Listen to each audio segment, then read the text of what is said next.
don't forget. I know it's March. Okay, so let's get started. Hey there, I'm Katie, designer of Light from Lantern Knitting Patterns, which you can find on Ravelry and my website, and the host of the Knit a Spell podcast, which you can listen to right on YouTube or your favorite podcast streaming app. Welcome back to another episode of my year-long installment on monthly crafting inspiration by way of stuffing envelopes.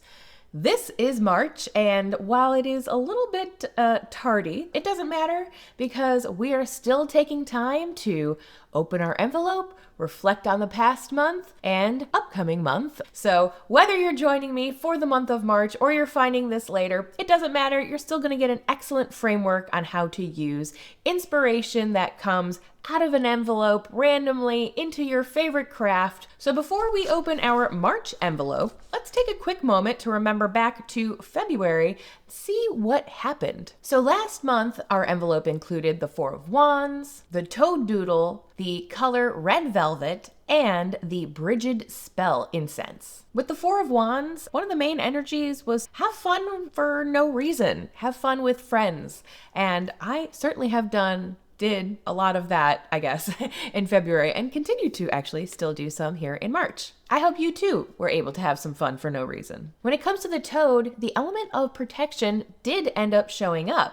And interestingly, a little bit more again into March. So it's always serendipitous when you end up reflecting on what's already happened to see how things still unfold, no matter when you end up opening these oracle cards, if you will. We're using them for crafting inspiration, but you could use them for anything that is your intention. Speaking of intention, a quick reminder of what mine has been this whole month, which is I craft with passion and community.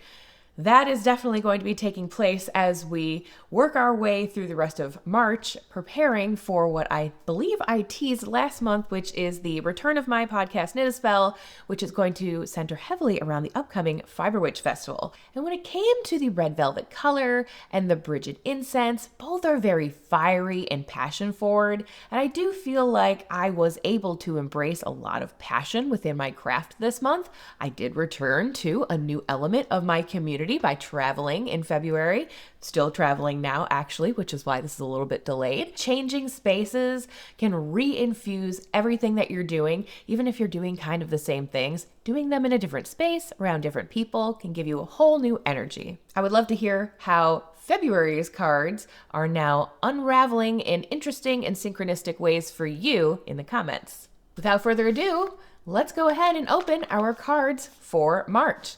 Unfortunately, I took it off the hook before I left for my traveling, and so I'm not going to get to pull it off this time, which is one of my favorite things to do. But alas, I'll just have to settle with ripping open the envelope.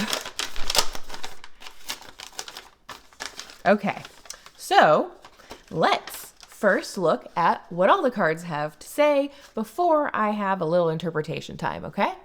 Here we go. So our tarot card is the Hierophant. And our doodle card is Mortar and Pestle. Oh, there we go. I thought it was a mushroom at first. There we go. Mortar and Pestle. That makes more sense. Okay. And then our color is, number 40, Lemon Chiffon. Isn't that nice and bright and light?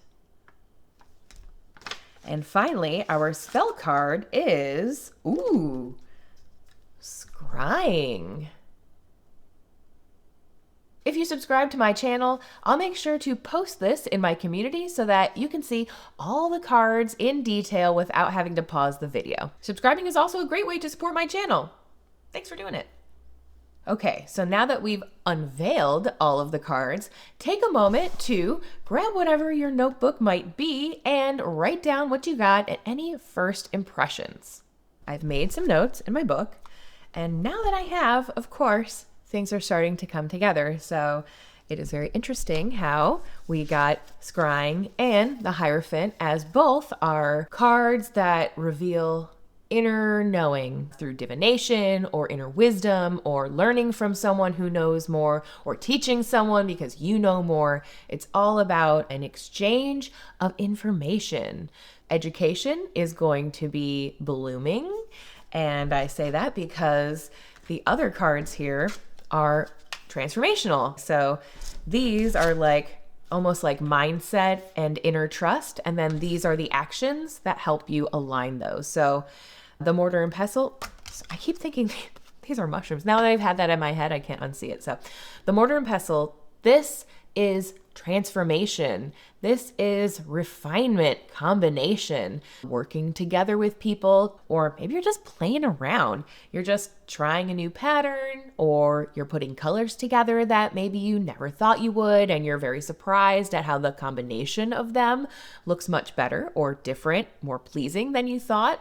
I mean, maybe it doesn't work out, but then now you know. So that's learning too. And then I also made a note for all of my fellow numerology friends that this is color 40, which reduces down to 4. And 4 is a very stabilizing color. So it's a lot of like family, it's a square, it's very foundational. So those stable elements will, I think, help you have a really good learning mindset where it will help you trust your inner knowing. And if you have questions, you'll also be able to use your divination skills, trust those answers. And by doing so, you will have a transformation of thinking through doing. So this is all about having the idea and then doing the action, like actually putting in the work. And then at the end, you will have a beautiful bloom. Flowers, I mean, we are entering at least into springtime at this point-ish. If you're in the northern hemisphere, all these, little asterisks. But really, no matter what time of year, there's always something blooming. Whether it's the trees staying evergreen or winter flowers, there's always something thriving. So that's a good thing for us to remember also. No matter what, nature is still thriving, no matter what the humans are dealing with. Pretty much. So while February sort of felt like January Junior, I really feel like March has some more energy of its own. Like we've had a bit of a break and now we can kickstart back into things. The weather's starting to improve a little bit. Spirits are starting to get higher. The sun is starting to actually stay out a little longer. Maybe that's helpful too with the yellow. And so I think it's a hopeful month. And even though we're starting it a little bit late this month, it doesn't matter. Embrace the energy now. And I hope that you will share all of your thoughts and reflections on these cards with me, of course, in the comments. So now that we've looked at the cards for March, here are a few reflection questions for you to journal and consider further. Question number 1. How did February's inspirational cards show up for me? Question number 2. What do you feel like is about to bloom in your craft right now? And finally, number 3, what small experiment or shift might be worth trying in my crafting this month? Even if you can only think of a few words to reflect on those questions right now, I promise you those will be helpful to later you. And you can always add to it later. No rules here. And so with that, we wrap up our March envelope. What did you think of our crafting inspiration this month? What do you think of the series so far? And are you playing along? I would love to hear more from each and every one of you. And I hope that if you are interested in following along, you'll subscribe. It supports the channel. It keeps you informed on what's happening. And I have a whole bunch of new stuff coming up soon that I hope you'll enjoy. Thank you, as always, for joining me. Thank you for subscribing. And I'll see you again next month. Merry Make.